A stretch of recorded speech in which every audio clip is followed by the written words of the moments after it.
Olá, bem-vindos à nossa conversa de hoje.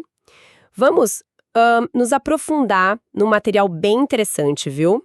É a transcrição de um painel de discussão lá do YouTube, do canal do Deduc. O título é Setembro Surdo: Lutas, Resistências e Vozes da Comunidade Surda. E o nosso objetivo aqui é explorar a fundo mesmo as histórias, as experiências que foram compartilhadas por 3 palestrantes surdos nesse evento. Queremos entender melhor, sabe, os desafios, as vitórias deles e também o que o Setembro Surdo significa para a comunidade surda aqui no Brasil. A gente vai ouvir sobre as jornadas de vida, superação, tanto no esporte quanto na educação e, claro, a luta que continua, né, por direitos, por visibilidade. Então vamos lá, vamos começar a olhar mais de perto essas narrativas. Olha, logo de cara, uma coisa que chamou a atenção no evento foi que os palestrantes fizeram a autodescrição visual. A moderadora, a Bianca, explicou que era para garantir a acessibilidade porque tinha uma aluna cega na plateia. Isso é um lembrete importante, né? De como a acessibilidade tem que ser ampla. Com certeza. Mostra uma consciência, assim, fundamental sobre as diferentes necessidades que podem existir no mesmo lugar, né? É um gesto de inclusão que vai além do tema principal ali do evento. Bem legal. Exato. Bom, o primeiro convidado que a gente vai conhecer melhor é o Wesley. Ele tem 30 anos, é surdo, atleta de judô faixa preta. Faixa preta, uau! Pois é. E também corre, é pai de 2 meninos, um deles autista, o outro sem deficiência. E, claro, ele fez questão de mostrar o sinal dele em Libras. A história dele com a surdez começou bem cedo, assim, aos 2 anos.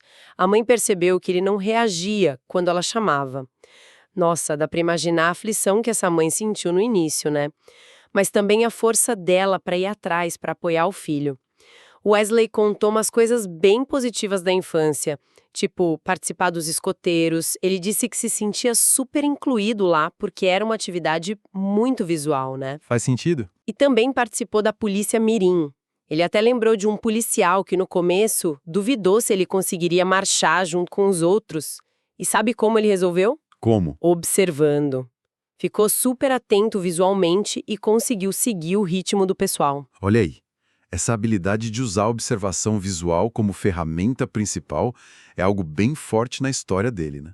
Ele não só, compensa a audição, mas parece que transforma essa capacidade visual numa vantagem mesmo. Totalmente. E no esporte, isso fica claríssimo. Sim. A carreira dele no judô é, assim, um capítulo à parte.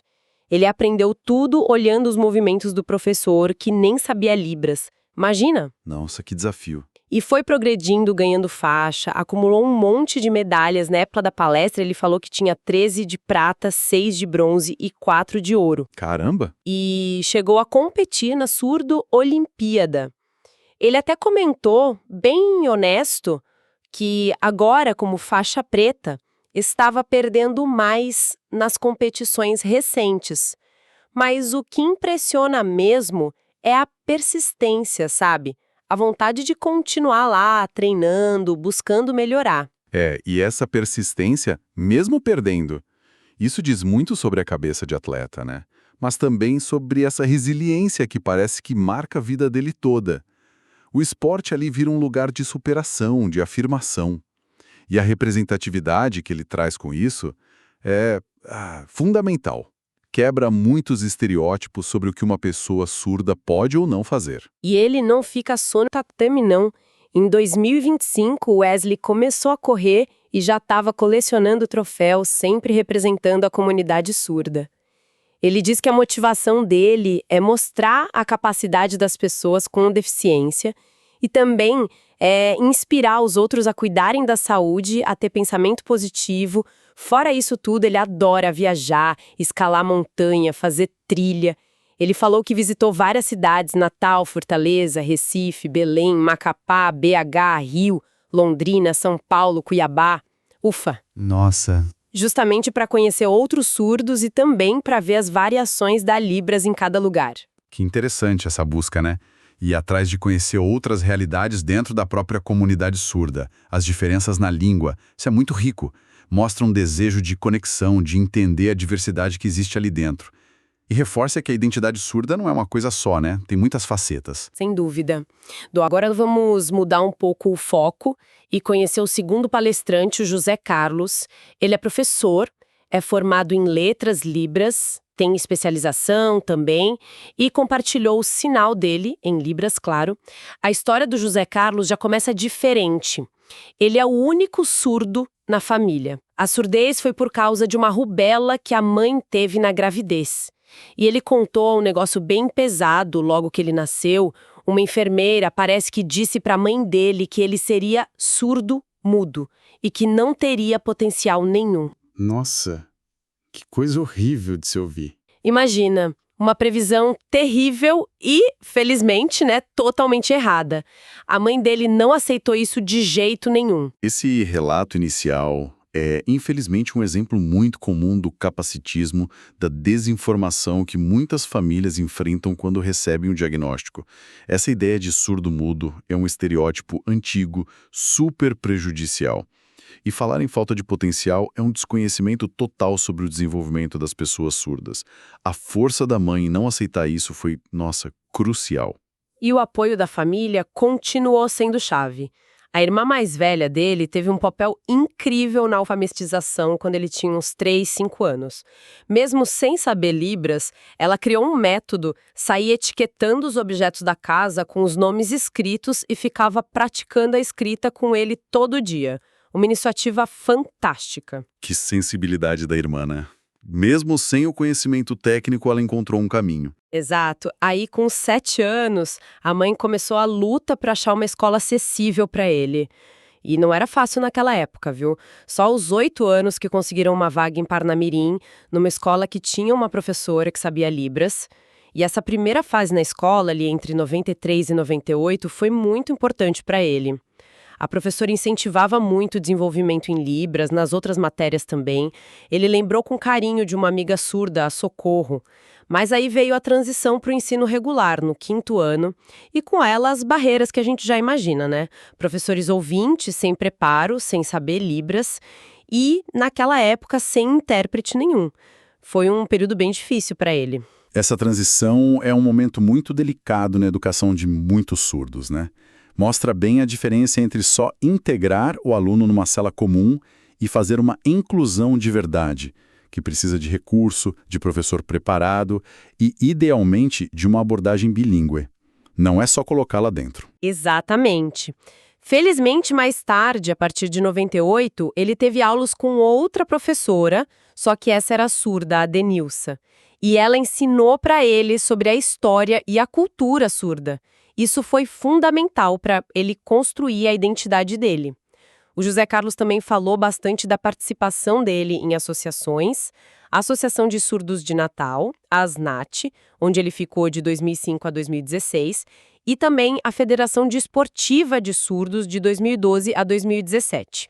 Ele ressaltou como esses espaços são vitais, sabe, para interagir, para o lazer, para o esporte e, claro, para organizar a luta por direitos. Sim, esses espaços são fundamentais. Depois ele se envolveu com a Associação de Surdos de Parnamirim, a ASP, de 2015 a 2019. Lá o foco era mais em apoiar os surdos para conseguir emprego, para ter acesso ao BPC. Que é o benefício de prestação continuada, né? Super importante. Isso.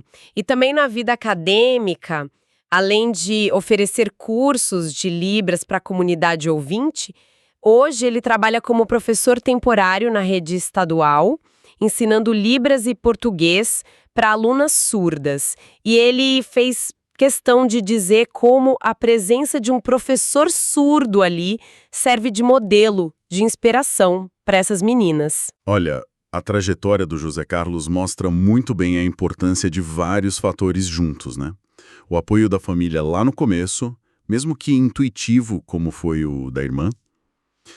O impacto enorme de ter educadores que sabem Libras ou que são surdos. E o papel central das associações. Essas associações são verdadeiros centros de fortalecimento da comunidade, de luta política, de preservação da cultura e da língua. A luta pela educação bilíngue, que vem lá da fundação do INES, o Instituto Nacional de Educação de Surdos, em 1857, que é a data que marca o Dia Nacional do Surdo, Essa luta está presente na história toda dele. Uma luta que não acabou, né? Como a gente vai ver. Agora vamos para a história da terceira palestrante, a Larissa Regia. Ela é secretária, formada em Pedagogia e Letras Libras, tem pós-graduações também. O sinal dela, eu explicou, é um L tocando o queixo por causa de uma franja que ela usava quando era pequena. Achei legal essa forma de construir o sinal pessoal. A história dela já começa de um jeito bem impactante. A Larissa nasceu ouvinte, mas teve meningite com poucos meses. Foi muito grave, ela ficou 45 dias na UTI e a doença deixou a surdez profunda como sequela. Nossa, que barra. Imagina o baque para a família, como descobriram. Uma amiga da mãe, que era professora de surdos, ajudou a entender o que estava acontecendo. Aí a família, que morava lá em Caicó, tomou a decisão difícil de se mudar para Natal temporariamente para buscar tratamento e apoio. A avó e uma tia foram essenciais nisso. A tia chegou a largar o emprego para poder acompanhar a Larissa e o pai, sem dinheiro para passagem, viajou de carona num caminhão para organizar a mudança para lá. Essa imagem da carona de caminhão é muito forte, né? Mostra o tamanho do esforço da família. Nossa, mostra demais. Mostra a dimensão do impacto que um diagnóstico desses tem na família toda, né? Especialmente quando falta dinheiro, quando o acesso aos serviços exige mudar de cidade, fazer sacrifícios enormes, pessoais, financeiros. A rede de apoio familiar, a avó, a tia, foi absolutamente vital ali. Sim, e os desafios de comunicação no início foram gigantes. Mas esse suporte da família, principalmente da tia Zélia, fez toda a diferença. Já na vida adulta, a Larissa contou que está casada há 18 anos com um marido ouvinte, ele aprendeu o básico de Libras para se comunicar com ela, e eles têm 2 filhos ouvintes que são fluentes em Libras. Olha que legal, um exemplo de bilinguismo dentro de casa. Muito bacana isso. Profissionalmente, ela já trabalhou em escola particular, na diocese, e chegou até a empreender. Vendia ovos caipiras que ela mesma entregava de moto. Isso mostra uma iniciativa, uma capacidade de superar barreiras logísticas, né? Ela também foi presidente da Associação de Surdos de Caicó. Mas a Larissa também trouxe uns relatos bem diretos sobre barreiras, sobre preconceito que ela viveu. Teve uma vez na lotérica que uma pessoa falou para ela que sentia pena por ela ser surda. Ah, não. A resposta dela foi na lata. Falou da vida normal que ela tinha, que trabalhava, era casada, dirigia, e perguntou por que a pessoa sentiria pena. Arrasou! Em outra situação, ela foi pedir um lanche e viu que na comanda, no lugar do nome dela, escreveram muda. Ela ficou indignada. E com toda razão. Nossa, com toda razão mesmo. Essas situações são exemplos claríssimos do que a gente chama de audismo, que é o preconceito contra pessoas surdas. E também do capacitismo, né? Aquela ideia de que pessoas com deficiência são inferiores. A reação da Larissa é um exemplo forte de autoadvocacia, de não aceitar ser definida pela deficiência ou por estereótipo. Ela está ali reivindicando o respeito pela identidade dela, pela capacidade dela. E a indignação com o termo muda é mais do que justificada, como ela mesma deixou claro depois. Exato. Ela também contou de uma vez que foi ser professora substituta numa sala só com crianças ouvintes. A coordenação da escola ficou meio assim, receosa no início, sabe? Mas ela foi lá e conduziu a atividade super bem. E ela fez um contraste interessante sobre 2 perícias médicas que passou. Uma para um processo seletivo da prefeitura, que ela disse que se sentiu massacrada, desrespeitada mesmo. E outra no SES, que foi totalmente diferente, muito mais adequada, respeitosa. Isso mostra como a abordagem do profissional faz toda a diferença. Sem dúvida alguma. Essa experiência na perícia levanta uma questão importante sobre o preparo ou a falta de preparo, né, dos profissionais em várias áreas para lidar com a diversidade humana de um jeito respeitoso, eficaz. A sensibilidade, o conhecimento sobre as especificidades da surdez são cruciais em momentos como avaliação médica, entrevista de emprego, atendimento em serviço público.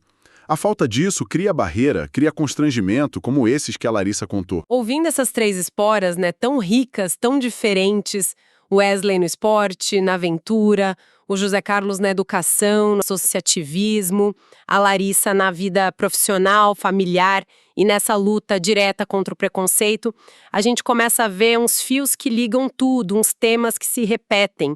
Um deles, que é central, claro, é a Libras. Ficou bem claro no painel que ela não é universal, né? Deram exemplos de sinais diferentes para mãe, para irmão, entre Brasil e Estados Unidos, e até dentro do Brasil mesmo, tipo entre Natal e João Pessoa. Foi algo que o Wesley percebeu nas viagens dele. E lembraram da Lei 10.436 de 2002, que foi um marco importantíssimo, né? Reconheceu a Libras como língua oficial de comunicação e expressão no país. Esse reconhecimento legal foi fundamental, sim. Mas a luta para que esse direito seja aplicado de verdade em todo lugar ainda continua, né? A Libras não é só um código. É a língua natural da comunidade surda brasileira. É por onde passa a cultura, a identidade, o pensamento. Entender a importância dela, a riqueza dela, inclusive as variações regionais, é essencial para ter um diálogo respeitoso, inclusivo de verdade. Outro ponto que a Larissa bateu muito na tecla e com muita razão foi: surdo não é mudo. Ela pediu mesmo enfaticamente para tirar essa palavra do vocabulário. A analogia que ela usou foi ótima. Comparou a palavra mudo com uma árvore que não fala, não anda, para mostrar que a surdez afeta a audição e não a capacidade de se expressar, de ter voz, seja essa voz oralizada ou sinalizada, né? Uma analogia muito boa mesmo para desconstruir esse erro histórico, ofensivo. A comunicação humana é diversa. A Libras é uma língua completa, complexa, tem estrutura gramatical própria. Associar surdez com mudez é ignorar tudo isso e é, de certa forma, silenciar, simbolicamente, a comunidade surda. Sobre o Setembro Surdo, as datas importantes. Dia 21, que é o Dia Nacional de Luta da Pessoa com Deficiência, uma data mais geral. Dia 23, o Dia Internacional das Línguas de Sinais, reconhecendo todas as línguas de sinais do mundo. O dia 26 é o Dia Nacional do Surdo, data histórica por causa da fundação do INES em 1857, como você já tinha mencionado. E o dia 30, que celebra duas coisas: o Dia do Tradutor e Intérprete de Libras, profissional essencial, e o Dia Internacional dos Surdos. E esclarecerão também sobre o laço azul. Parece que, embora a cor azul continue sendo importante para o mês Setembro Azul, o laço em si não é mais um símbolo oficial ou consensual na comunidade. É bom conhecer essas datas porque elas marcam lutas, conquistas, a identidade da comunidade mesmo. Não são só dias aleatórios no calendário, né? São momentos para refletir, celebrar e também para reivindicar. E essa informação sobre o laço azul mostra como os símbolos e a forma como a comunidade se representa também mudam com o tempo. E, infelizmente, um tema que passou por todas as falas, inclusive numa pergunta da plateia, de uma pessoa chamada Cacau, foi o das barreiras que ainda existem. Muitas barreiras. A dificuldade de comunicação em serviço básico, sabe? Hospital, banco, comércio, é gritante. A falta de intérprete de Libras em escola que se diz inclusiva e, principalmente no ensino superior. Isso apareceu forte nos relatos do José Carlos e da Larissa. Eles tiveram que estudar parte da vida sem esse apoio que é essencial. Totalmente essencial. A Larissa também falou da dificuldade de conseguir informação detalhada, por exemplo, numa consulta médica. Uma comunicação superficial ali pode ter consequências sérias, né? E, claro, o preconceito, o capacitismo, que às vezes vem até de dentro da família. Tudo isso leva a uma luta constante por autonomia, para superar aquela dependência inicial da família para coisas básicas, para se comunicar, para acessar serviços. Essas barreiras de comunicação não são só um incômodo, né? Elas limitam o acesso a direitos básicos: saúde, educação, trabalho, informação, participação na sociedade. A falta de intérprete, a falta de profissional que saiba Libras nos serviços, a falta de material acessível, tudo isso é, na prática, uma violação de direitos. E essa luta por autonomia é central. É a busca por poder viver no mundo, tomar as próprias decisões, sem depender o tempo todo de alguém para fazer a ponte. Por fim, eles mencionaram rapidinho, quando estavam explicando uma poesia em Libras, a importância da união da comunidade surda. Reconheceram que existem divisões. Citaram até o período dos governos Bolsonaro e Lula como um momento de maior ruptura. Sim, mencionaram isso. Mas assim, sem tomar partido, só constatando o que foi dito lá na fonte, né? Mas o chamado final foi para a união mesmo, para deixar as diferenças políticas de lado, para fortalecer a luta coletiva por direitos. Essa questão da unidade é sempre complexa, em qualquer grupo social grande e diverso. Mas o chamado para se unir por objetivos comuns, como a luta por direitos linguísticos, por acessibilidade, é estratégico, é necessário. As associações, como as que o José Carlos mencionou, têm um papel fundamental nesse fortalecimento coletivo. E a complexidade da inclusão, como uma professora levantou na plateia, a gente tem que lembrar sempre. Não adianta só colocar o aluno surdo na sala. Precisa de preparo, de recurso, de intérprete e, fundamentalmente, do ensino de português como segunda língua, respeitando a Libras como primeira.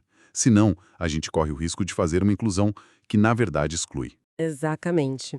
Então, fazendo um balanço dessa nossa exploração toda, o que fica muito forte são essas trajetórias, né? Tão diferentes, mas todas com uma resiliência impressionante. Do Wesley, do José Carlos, da Larissa. Fica muito clara a importância da Libras, não só para comunicar, mas como base da identidade cultural surda. E, ao mesmo tempo, fica claro o tamanho das barreiras que ainda precisam cair no Brasil. Tanto as barreiras de comunicação mesmo concretas, quanto talvez principalmente as barreiras de atitude, sabe, de preconceito. Pouco. Depois de ouvir sobre todas essas barreiras de comunicação, a falta de intérprete, a dificuldade para conseguir informação clara no dia a dia, o preconceito que pode vir disfarçado de pena ou de estranhamento, como seria passar um dia comum se a nossa língua principal não fosse compreendida pela maioria das pessoas ao redor? Como seria tentar resolver um problema no banco, ir numa consulta médica importante, ou até algo simples como pedir um lanche sem ter certeza se estão te entendendo? Que pequenas mudanças nas nossas atitudes, no jeito como a gente oferece um serviço, ou até na nossa disposição de aprender o básico de Libras, que pequenas coisas poderiam começar a fazer uma diferença real para que a inclusão da comunidade surda deixe de ser só um discurso bonito e vire de fato algo do dia a dia? Uma pergunta muito boa para a gente levar daqui. Agradecemos a companhia de todos nesta análise e esperamos ter ajudado a entender um pouco mais essas vozes e essas lutas. Até a próxima!